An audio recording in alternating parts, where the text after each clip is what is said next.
floor of the room the Germany like wow balconies din nungairni he nungdangda nasi goreng matanda tawwa colorful oy ay sama si masema thaine ale change sa moi lobby le hotel lobby na koi sida room check-in tawna ba booking ba ado ute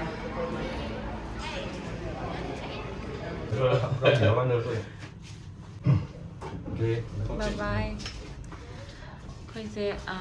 10th floor ro ina phange room se khara wang ma pi biwa hai bane do moi 10th floor ro ina pi 10th floor du wang di wang da floor of the room se Germany like the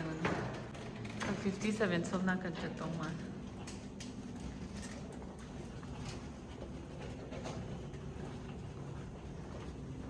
number 57 10th floor laire sida card insert tawrani to changani to samaina laire room se sida mirror am laire te sida hang tongnaba gardi si laire si king tana si laire fabung te samaina laire hade hotel kanu se view ze khufaja view khufaja fazaba laire me views about the pele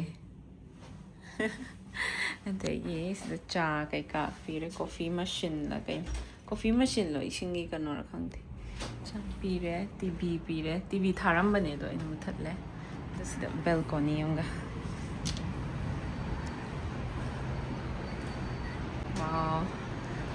balconies din nungairni he nungdangda this is yung balcony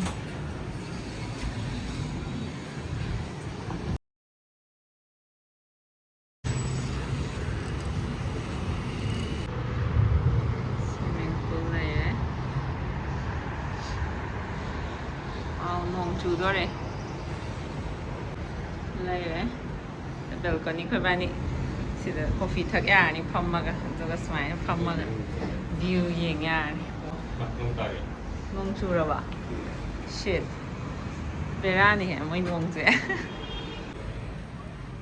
balcony de change aduga sida na bathroom de shower laire te sida basin laire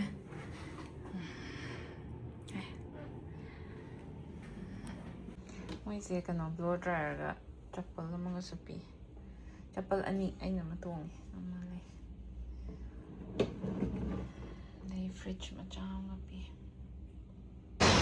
koi hojik Arab Street ta kainom cha dena lakpane view je smai tawe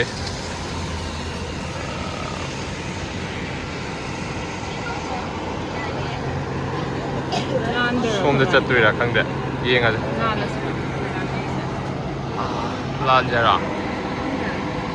somda male koman chalo yenga ja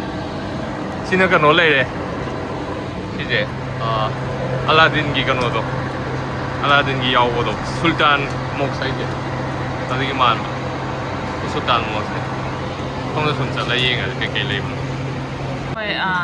dinner cha dore sina kano jam da na tra koi jam restaurant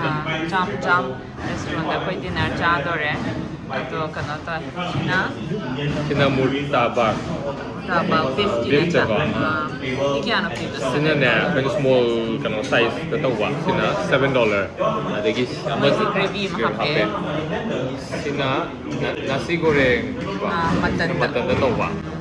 sina $11 Singaporean dollar 11 Singaporean dollar is not loire cha sina kya $1.5 char ke how re wa char Sarwa ये कैसे कौन murtabak hai ba ko murtabak है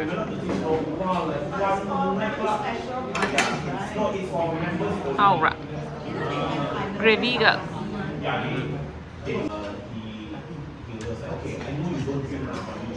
ये भी很点点分好料啊是cái how ra chi yang nasi goreng se ông nghe na mutton nasi goreng fried rice type That's not so bad. How about? Okay. It's so strong. คือเจ๊7-Eleven ได้เลย departmental store กุมบันเนี่ยตัวกี้แบบว่าเจ๊ค่ะจับปด snacks กุมบันค่ะได้ชั้นบันเนี่ยบ่ที่ก็จะ Pringles ก็จะว่า$3 ไอ้ที่$72 $21 $250หมดเลยละแต่ไปเนี่ยโอ้ยรันนี่บ่ที่ก็จะ bulldog จะ4.7 bulldog จะ4.7ก็ยังสี่สิบมันlowเลยsige kanos croissant si Mangalore some emergency ke jane jana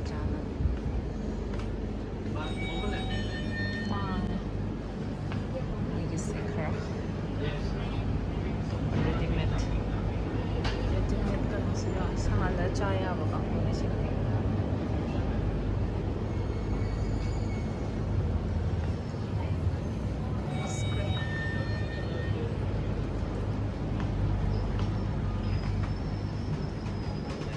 So your total will be 1070? 1070. I'll just tap. Yes, just that. Okay, done. Done. Because this one will absorb by us. Oh. For the money. Yes. For them, I understood. the buyer needs to We are looking for that eyebrow pencil. You know that eyebrow pencil. eyebrow Eyebrow pencil. pencil. Shopping mall. No, not here. ဒီခွဲကျွန်တော်လိုက်တော့ပိုစီလိုက်တော့စာတက်ကလေးလို့ရှင်းတော့ကျွန်တော်လည်းဟဲ့ပါခွဲအားဒီ20 rupees ကဝေးတယ်နာကဲ$2.1 နဲ့2.1 like lump sum 150 rupees ကိုမဟာရောနဲ့အမရ한국에ရှင်းကြမ်းတာငယ် ไปพูดนะบ่ เอาไว้คือปุ่นเอาก่อนရှင်းကြအဖေနာဟန်ဘမူဒီဒုမဟုတ်တယ်လေဟဲ့ပါ but mineral water and labor ဒီမိုင်းတာငယ် Mox ne alay Everything they look at. She's a Sultan Mo, size.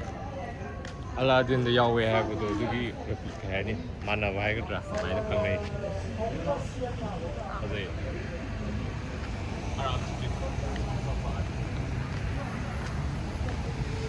Women road name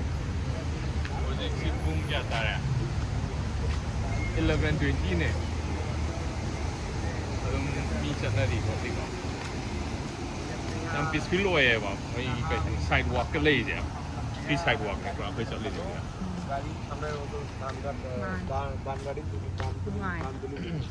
lambi je sit na le jang ประมาณนี้จัดสรรแล้ว adu shi yin wa ne nung kan ta ru ba ne ba ko sit na le ha ba ho se kai a do di bra kai flood dau na to wi ka nung kidang ta ba thum mi ko pi le na pot hole ke ka si da am u de เล็กโคมสมจะทุกเด็ก like kung ude adagi mo stray dogs like animal hadok te ko am tina adugo mai na le Arab street ay colorful way ay si naman thong way lo na red thong drama choy de la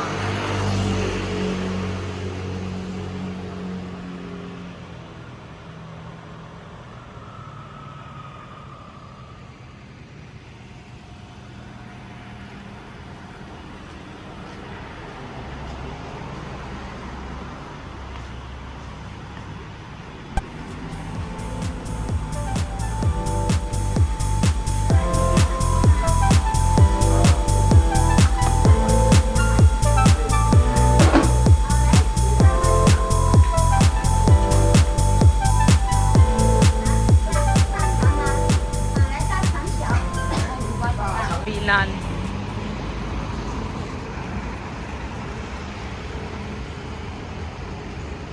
sige signal se mi gai de traffic loi follow to have gari ji hang tar so dum chat to have traffic adum follow to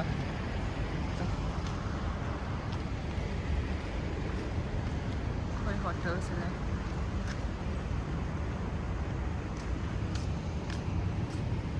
ประมาณนี้ชิวง่ายเลยsige red green ola ko nga ito Orlando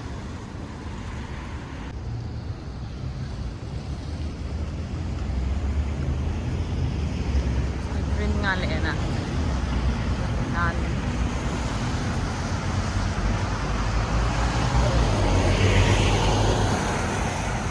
ꯂꯦꯟꯒ ꯌꯥꯝ ꯊꯣꯛꯑꯝꯃꯣꯏ ꯃꯤꯈꯩꯁꯦ ꯐꯖꯅ ꯔꯨꯜꯁꯦ